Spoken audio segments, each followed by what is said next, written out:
scared. I'm scared for this guy. I know, right? If this guy sees this. Exactly. But no, I'm not going to mention names, so and he came from a well-to-do family background, but he had completed uni, and then he studied business finance, and then at the time I was also actually doing accounting, but I was still in school. He had completed. We met and then started dating. So, but fortunately for me, I was working in a very good institution while schooling. I had a very good job with a very good company. And then one of my bosses introduced me to one of the bosses at GT Bank, Guaranteed Transfer. By then, I think GT Bank had just come to Ghana, and then they were recruiting. I'm not sure they had just been in the country, but there was a particular branch they were recruiting for. So I met one of the bosses at GT through my boss, and then he mentioned the recruitment to me, and then he actually wanted to poach me. So I told my boss, I know somebody who is out of school. He's not working. And then I mentioned, because I thought he was so dependent on his father's money, because his father was rich.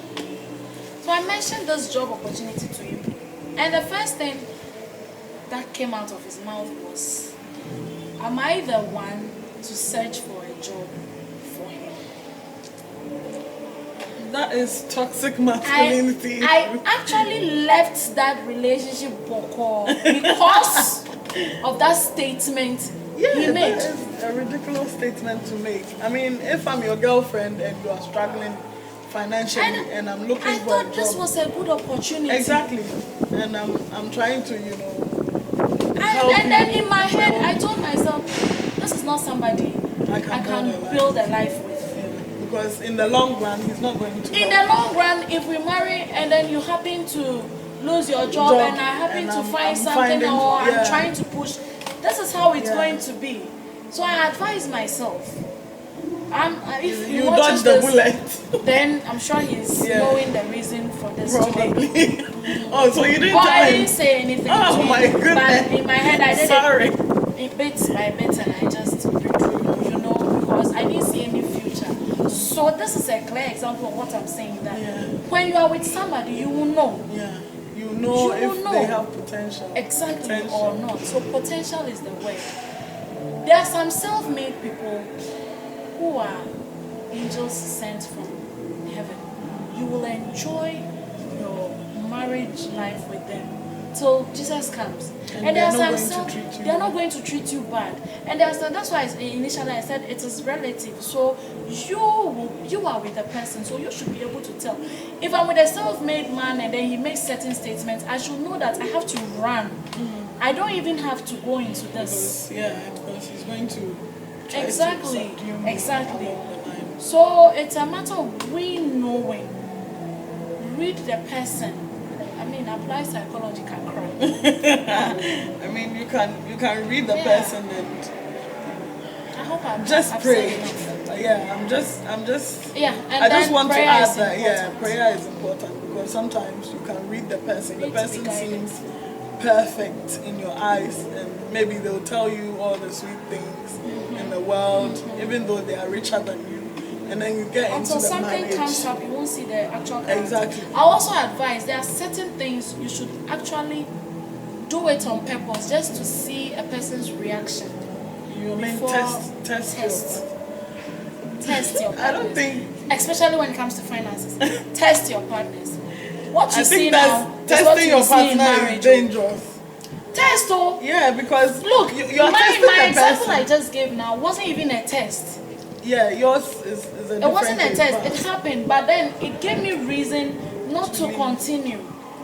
You get it. There is more to this actually. His after I left, I think whoever came into the picture again also managed to get my contact to get certain things out of me, and that's for the reason I left that relationship. Oh really? Yes, That's why I'm saying it's important. So it was a pattern. Mine, it was a pattern. So mine is not, it happened. But since it is not happening to you, test. Don't test your partner because they are going to fall in the trap. No, you can't go extreme, but there are certain things you should test. Give us an example. I mean, when it comes to money, there are so many examples. Don't go and say, I need money to, I don't even know, I need money for my visa application or something. You don't expect your partner to do that. Yeah. He will definitely refuse.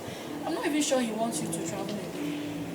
No, but if someone wants to help you, I mean, there are certain things, especially in a relationship, when you do, your partner can actually leave without giving you reasons to.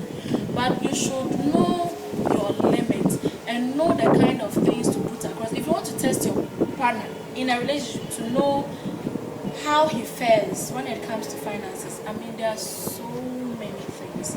There are so many. You can try to be extravagant for a short period, even if, and see how he reacts. Some partners will actually sit you down and speak to you. That is a good person.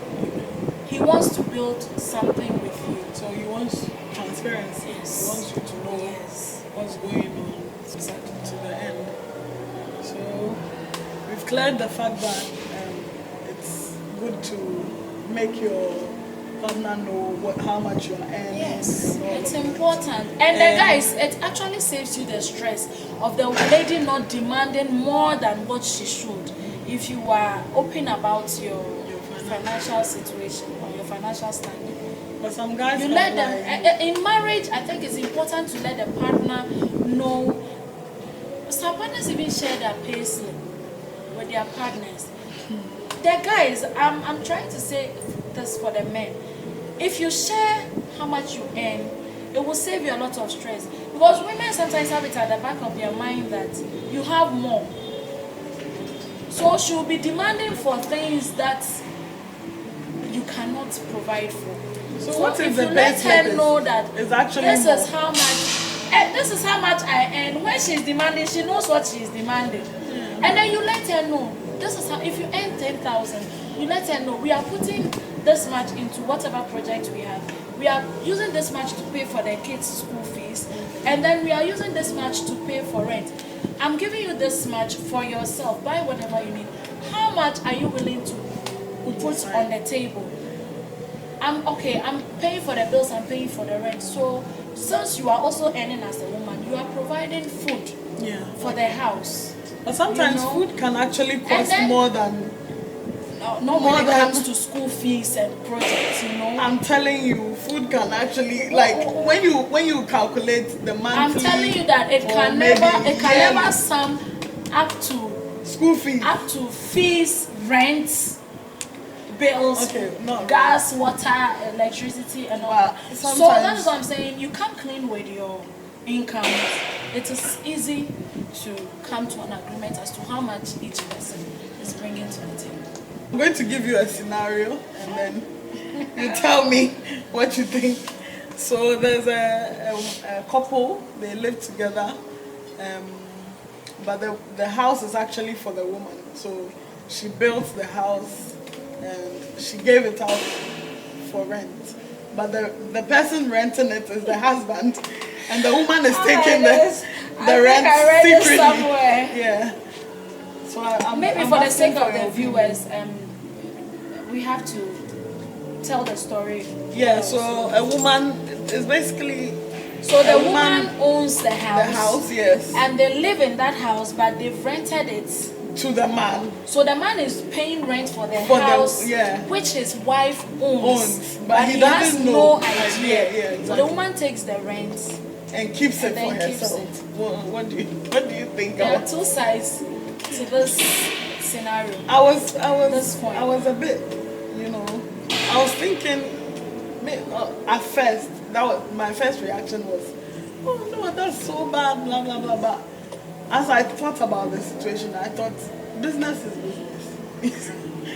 I'm renting my house. You know what? For the sake of peace. I'm renting my house. For the sake of peace. You can actually rent your house out. to any other person under the sun but your husband. This is for the sake of peace. But he doesn't need to. Any other person who hears this will say you are mean. Or this is wickedness. This is business. This is business. The kind of husband you are living with. You maybe say for instance. Except there are some husbands you will not hesitate to do this to them. Exactly. Maybe they have history. This is what I'm saying. We don't know all the facts that go into this. Maybe they have history, so we cannot judge the woman. So I'm taking it on both sides.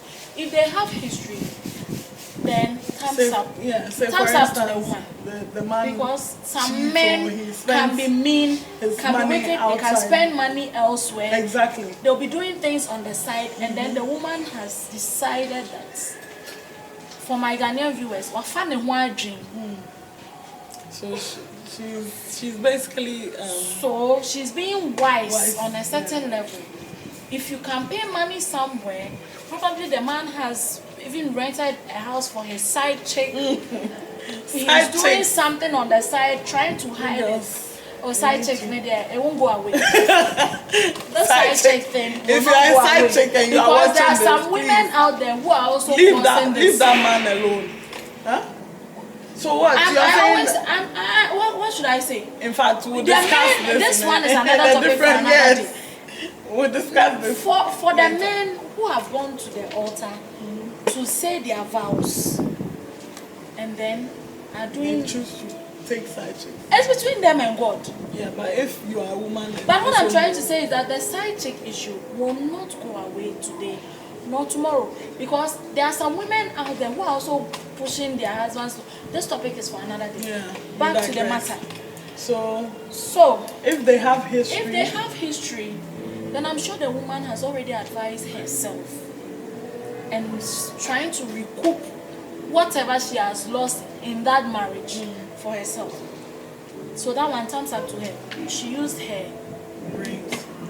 But if they don't have issue, they don't have any issue, they don't have any history, but she decided to do this to a husband who is caring, who is loving, and who is taking care of them, then that is wickedness. Then it still brings us back to the first topic we did. The first question, which says we should declare our assets and our earnings and our income, which means she wasn't honest from the beginning. But maybe she built the house. It will be so having painful. It in mind that she was going to give it out to rent. It will be so painful to know that, what about that your brother's wife is doing something like this to your brother.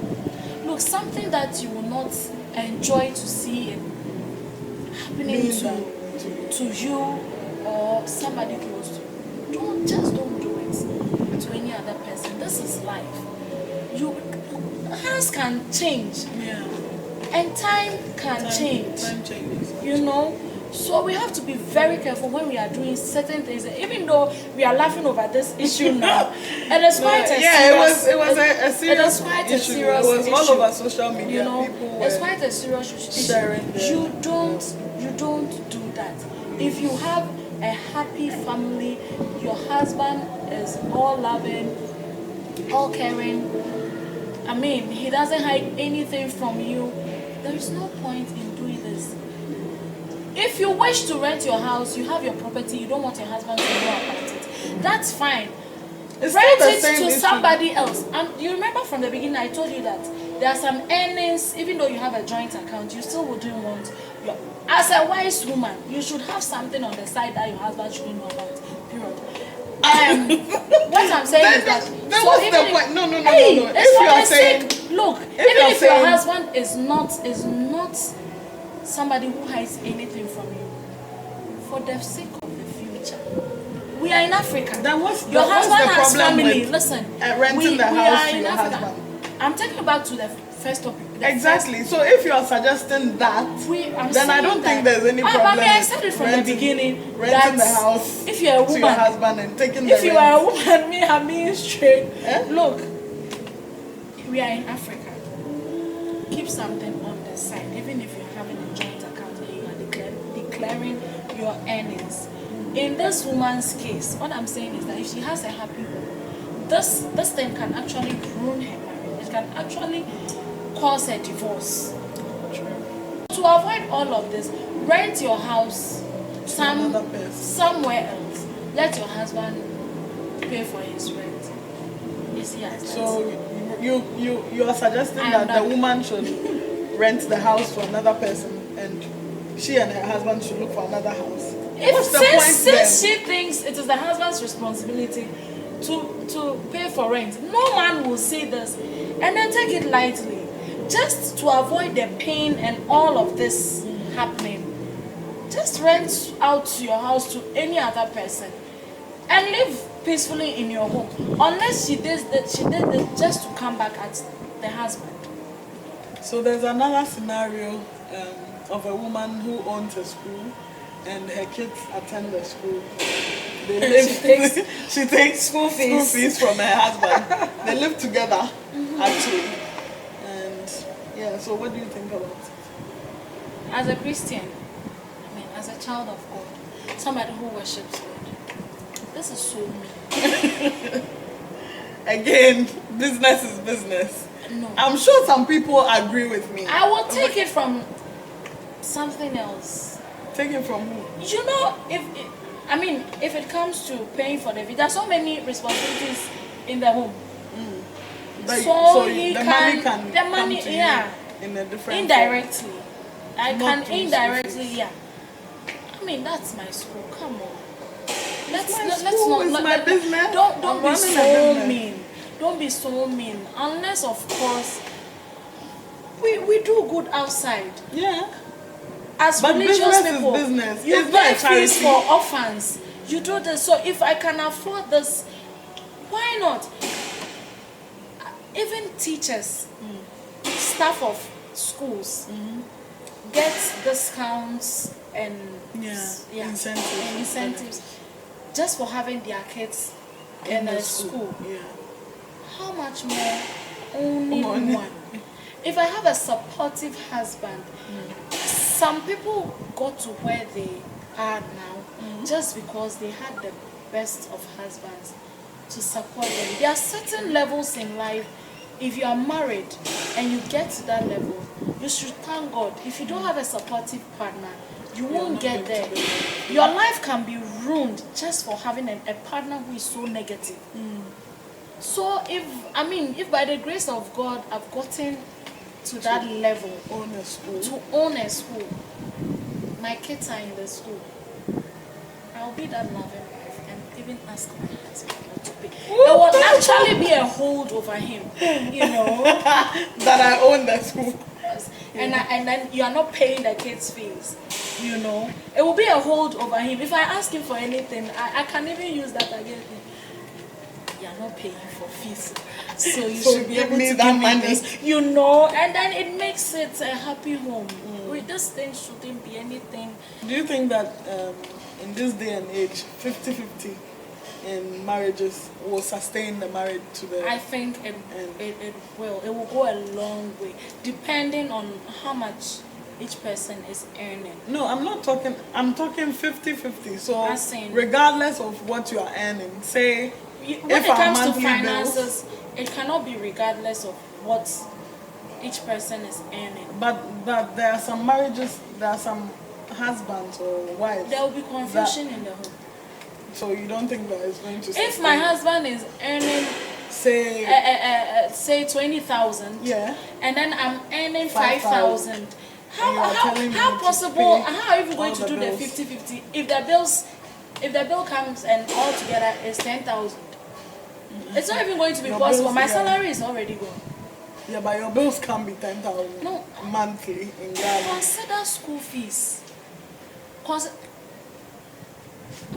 Anas, you and I both know how much Oyster Academy. We are shouting you out, so sponsor this show. Sponsor the show. You and I both know. We both know how much Oyster is charging for even a grade 1 child. If you have 3 of those, that's close to 10,000. Ghana cedis. I don't want to mention the GIS and the TIS and the international cent. No, we're not even going exactly. To go there. So the 10,000, it can even go way beyond that. So you are suggesting that maybe if the bills are 10,000 and the woman earns 5,000. Agree. We have to know how much we spend in the home every month, and then we can decide, okay, I'll put this on the table, and you also put this on the table. We'll decide what we'll put aside for the rainy or stormy days, for emergencies. Don't forget, if you have children fall sick, anything can happen. They go for events, they have to pay this, something comes up, mommy, I want this, and I want that. Exactly. So it will all be dependent on how much it is. That will bring peace. So we're looking for solutions. So what solution would you give to couples that have their marriages falling apart because of money issues? And if it's because of money issue, then they have a long way to go. You have to take into consideration the tips that we've given about joint account. And I feel the only thing that should ruin any marriage is when one person cheats on the other. Any other thing can be talked about. Can be sorted out. I think cheating has got everything to do with emotions and trust and sentiments. But it depends on we'll talk about all of that on another day. Yes. But because even that is in the Bible. That is one thing that can actually influence a divorce. And even that is when both couples decide that we can't work it out. Apart from that, I feel every other thing in marriage can be sorted. The first step is we should recognize that when the Bible said the two shall be one, it didn't mean it as a joke. We should bear in mind, once you marry, it's no longer you, and it's no longer me. It is us. Once we marry, it is us. Transparency is key. If you are transparent, I can tell you for a fact that my parents are still together for, I think they are 40 years. Oh, wow. In marriage now. We should 39, 40, I think next year will be 40 years or so. All because of transparency. I can say that for a fact. If my dad has 10 CDs, it is 10 CDs that's on the table. Everybody in that house knows this is 10 CDs. What he gets to keep, he tells my mom, I'm keeping this. So my mom knows this is what he is keeping. And it's been like that from the times he wasn't a pensioner, when he had his bank account, and I mean, it brings peace to the extent that if we need something, my mom knows how much is in my dad's account for her to tell us that this is how much is there. So if you people want this shoe or that shoe or that shoe, this is what you have to wait. So she will not even go to my father to go and the children want this, It keeps the house at peace. So let's be one. Let's be transparent and then communicate. Let's communicate. Communication is so important. Even if I know how much you have, that is not to say that when I come to you to ask about something I know isn't within how much we earn, you just throw me off. So there's a way to discuss. We can't get it this month, but let's see, we can put this amount down for the next 3 months and then we can get it. I think communication to your partner is very important. And I'm very big on communication. Yes. I mean, even the body language and the facial expressions. It's very important. At the end of the day, it's you and me anyway. There's so if you are speaking to me and I'm seeing that your eyes or your face are rolling, your face is twitching. It doesn't help. a certain way. I'm just going to, be pissed. Especially the men. So communication is very important. Communicate all your finances. Even if, I know men who go like, but I have 2,000 and that is what I give. So why are you bringing this and up? I'm also She's not bringing it up and she was also going there. And then number 3, please, let's prioritize. Let's prioritize. There are some women. We know we have to buy cement. My friend's wedding, Ashwebi, they are buying this lace. So we all have, please, you are not pleasing your friends.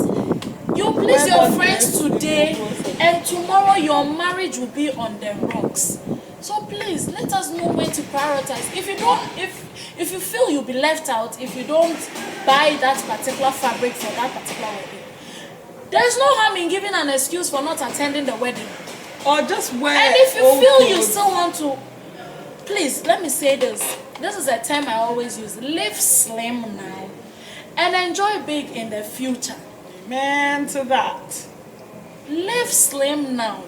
If you know your partner, yourself and your partner are having a project, please. And you have to live slim for the next 2 years by not buying shoes and clothes. Let people see you and say you are old-fashioned. Let people see you in that at the end of the day mansion. Yeah, it's for your future and your kids. 3 years. In the next 5 years, when you move into your house, they are still now looking for plots of land to buy. After you've lived slim, wearing that old hair for 1 year, and let them say it. Wash a one-way wig, sir. Let them say. Please, let us prioritize. It's for ourselves, our future, our children. Please. This thing is something I'm so passionate about. So please, let's cut down on certain things.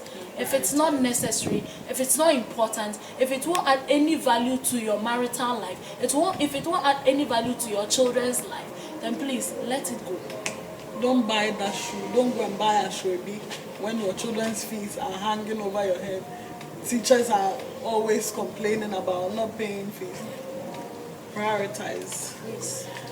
Thank you so much for joining me on this very first episode of Heart and Power. Thanks for having me. And I've enjoyed this conversation thoroughly. And I'm going to have you back on other segments. We have to do other this again. Topics.